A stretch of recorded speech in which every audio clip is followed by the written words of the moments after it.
નમસ્કાર ખેડૂત મિત્રો, આજે આપણે વાત કરીશું કે મગફળી વિશે કે મગફળી જો તમારે પીળી પડી ગઈ છે તો તેના માટે આપણે વિડીયો લઈને આવી ગયા છે.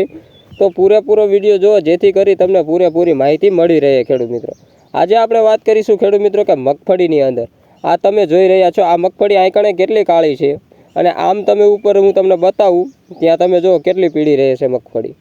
અહીંયા કણે ખેડૂત મિત્રો મેં ખાતર આપેલું છે એમોનિયમ સલ્ફેટ. આ ખાતર તમે ડિસ્પ્લે ઉપર પણ જોઈ શકો છો. આ ખાતરનો જો ખેડૂત મિત્રો તમે ઉપયોગ કરશો તો તમને રિઝલ્ટ મળશે. અને જો ખેડૂત મિત્રો અતિ બહુ તમારે હોય, અતિ ભારે પીળી મગફળી રહે છે તો તેના માટે ખેડૂત મિત્રો આપણે આ બીજું તમે જોઈ શકો છો, ફેરસ સલ્ફેટ 12% કરીને છે.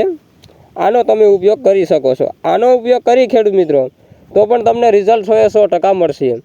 અને બીજી દવા એટલે કે ત્રીજી દવાની વાત કરીએ તે આપણે ઉપર છંટકાવ કરવાનો આવશે. જો એ મગફળી તમારે પીળી હોય અને 30 દિવસ પછી જ એ દવાનો તમે ઉપયોગ કરી શકો છો. 30 દિવસની મગફળી ના હોય તો એ તમારે ઉપયોગ કરવાનું રહેશે નહીં ખેડૂત મિત્રો. તેનું નામ છે ખેડૂત મિત્રો ત્રિદેવી દવા. તે પણ તમે ડિસ્પ્લે ઉપર જોઈ શકો છો. આ દવાનો જો તમે ઉપયોગ કરશો તો તમારે 100% ખેડૂત મિત્રો પીળી મગફળીને કાળી બનાવી આપશે. જો તમને ખેડૂત મિત્રો અમારી માહિતી સાચી લાગે તો લાઇક, શેર અને સબસ્ક્રાઈબ કરી બીજા લોકોને શેર કરજો, જેથી કરી કોઈ ખેડૂત મિત્રો આપણી માહિતીનો લાભ લીધા વગર બાકી ના રહી જવો જોઈએ એટલા માટે. તો ખેડૂત મિત્રો તમે આ જો દવાનો ઉપયોગ કર્યો હોય અથવા ખાતરનો ઉપયોગ કરેલો હોય તો પણ તમે કોમેન્ટમાં અવશ્ય જણાવજો. અને ખેડૂત મિત્રો આપણી ચેનલને સપોર્ટ કરો અને સબસ્ક્રાઈબ કરો એટલે આપણે ગુજરાતમાં નંબર 1 ખેડૂત બનવાનું છે. એટલા માટે આપણે ટોટલ ગુજરાતના ખેડૂતોને આપણી માહિતી પહોંચે અને વધારે ઉત્પાદન મળે એવી જ આપણે મહેનત કરવાની રહેશે. તો આપણે બને ત્યાં સુધી વિડીયો શેર કરવાનું ખાસ કરીને ના ભૂલતા.